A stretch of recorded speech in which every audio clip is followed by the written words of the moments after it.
Ethan leases a brand new car. Cole buys the exact same car. They both think they made the smarter move. They're both wrong, because one of them signed up for a payment that never ends, and the other forgot that a car is the fastest way to watch money disappear. And when you run the real math over 10 years, the gap between them is bigger than the price of the car itself. Let's keep this fair. Ethan and Cole both earn $55,000 a year. They walk into the same dealership on the same day, and they both want the exact same car, a $30,000 sedan. Same model, same trim, same color. The only difference is what they sign.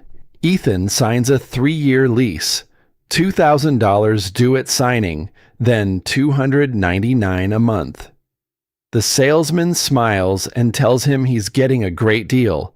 Low payment, brand new car, full warranty, and in 3 years, he just hands the keys back and walks away. Clean, simple, no strings attached. At least, that's how it sounds. Cole takes out a 5-year loan at 6%, $3,000 down, and $522 a month. That's $223 more than Ethan every single month. The salesman doesn't have to say a word. Cole can feel that difference already. On day 1, Ethan's pockets are heavier and his payment is lighter. He drives off the lot feeling like he outsmarted the whole system. But there's something Ethan doesn't realize yet. Every dollar Cole spends is buying him a piece of something. Every dollar Ethan spends is renting a piece of something. And that one distinction, over time, is worth tens of thousands of dollars. For 3 years, Ethan is living the dream. Brand new car, that new car smell, full manufacturer warranty. Something breaks, covered. Brakes wear down, covered. Air conditioning dies in July, covered. His only costs are the lease payment, insurance, and gas. No surprises, no anxiety, no repair bills showing up out of nowhere. Cole? Different story. He's paying $522 a month and watching his car lose value in real time. The moment he drove off the lot, that $30,000 car was worth around $27,000. By the end of year 1, $23,000. By year 2, maybe $20,000. Meanwhile, his loan balance is still sitting around $22,000. That means for the first 2 years, Cole owes more than his car is worth. That's called being underwater, and it feels terrible. Every payment feels like it's dropping into a hole. Ethan sees this, and the verdict looks obvious. Ethan made the smart call. But feelings and math are two very different things. Let's run the actual numbers through year 3. Ethan has paid $2,000 down plus 36 months at $299. That's $12,764 total. Cole has paid $3,000 down plus 36 months at $522. That's $21,792.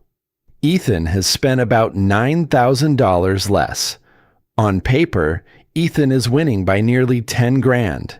That's not a small gap, but year 3 is exactly where the story turns. Ethan's lease is up.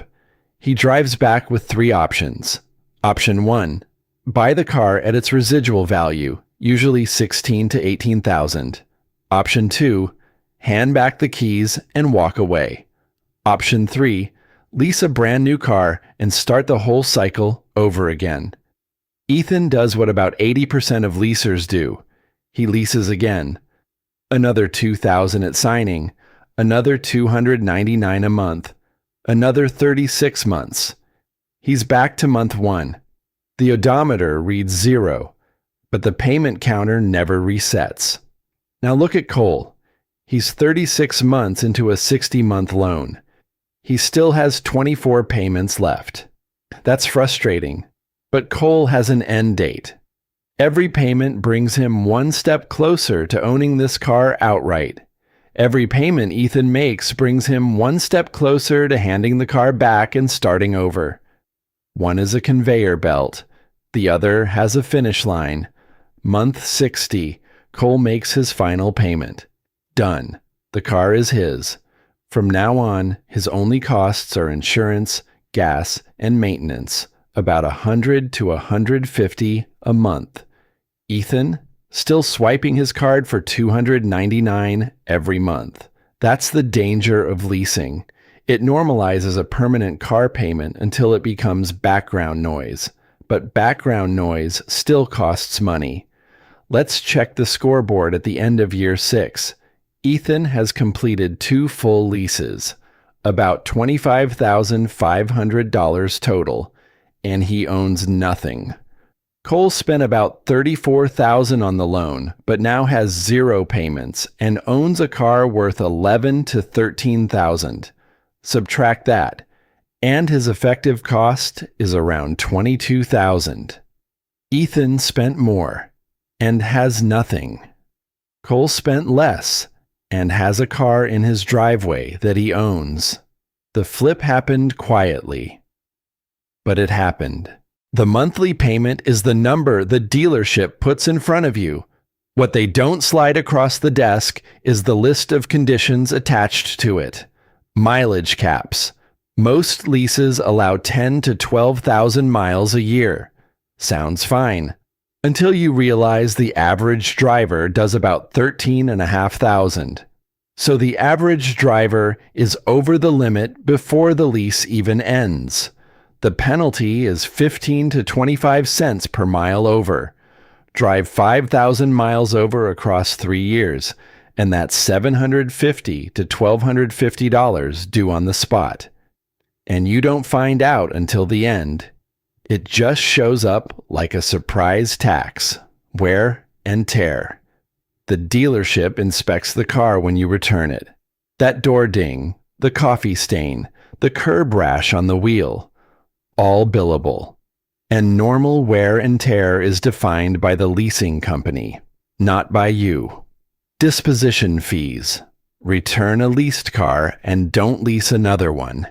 And you're charged $300 to $500 just for them to take the car back. And if your life changes mid-lease, getting out early can cost you the entire remaining balance. None of this shows up in the $299, but it shows up eventually. Now, if I only showed you the downsides of leasing, I'd be doing exactly what every buying is always smarter guru does. Buying has real costs too. Once that warranty expires, around year 3 or 4, everything is on you. Brakes, tires, belts, the AC compressor that fails on the hottest day of the year. For a typical sedan, maintenance runs $1,200 to $1,800 a year once you're past warranty. And depreciation is real. Your $30,000 car is worth $12,000 after 5 years. But here's the thing. Depreciation slows dramatically after the first few years. A 5-year-old car doesn't lose value nearly as fast as a new one. Time is the buyer's best friend. Here's where the full story comes together. Over 10 years, Ethan has leased 3 to 4 cars. Add the payments, the mileage overages, and the fees, and his 10-year spend lands between $45,000 and $52,000. And at the end, Ethan has no car. Or rather, he has a car, but it's not his. It never was. Cole paid $34,000 for his loan, then about $10,000 to $14,000 on maintenance over the next several years. His 10-year spend is roughly $44,000 to $48,000, and he still has a car, older but fully paid for. Cole spent less and has an asset. Ethan spent more and has nothing. The difference over a decade is $15,000 to $25,000, and that's just one car. Most people repeat this cycle 4 or 5 times in a lifetime. A six-figure difference between someone who leases forever and someone who buys and holds. But I'd be lying if I said leasing never makes sense. If you're self-employed, lease payments can be tax deductible, which can erase the entire gap. If you drive a luxury car where out-of-warranty repairs are brutal, leasing keeps you inside the warranty forever.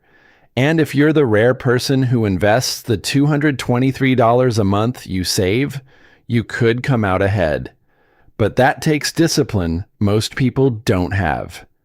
Be honest with yourself about whether you'd invest that money or just spend it. Ethan and Cole both walked out of that dealership certain they'd made the smart play. Ethan thought he was saving money.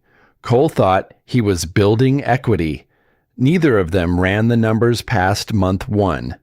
The real trap isn't leasing, and it isn't buying.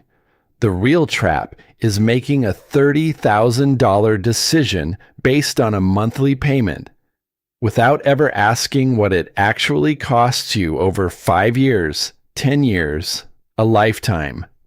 Both roads have a version that makes sense, and a version that quietly drains you. The contract doesn't decide which one you're on. You do. And if you're thinking about skipping the loan entirely and just paying cash up front, that's a completely different conversation, and the answer might surprise you. But for now, the next time someone slides a monthly payment across the desk and it looks almost too good to be true, ask yourself one question.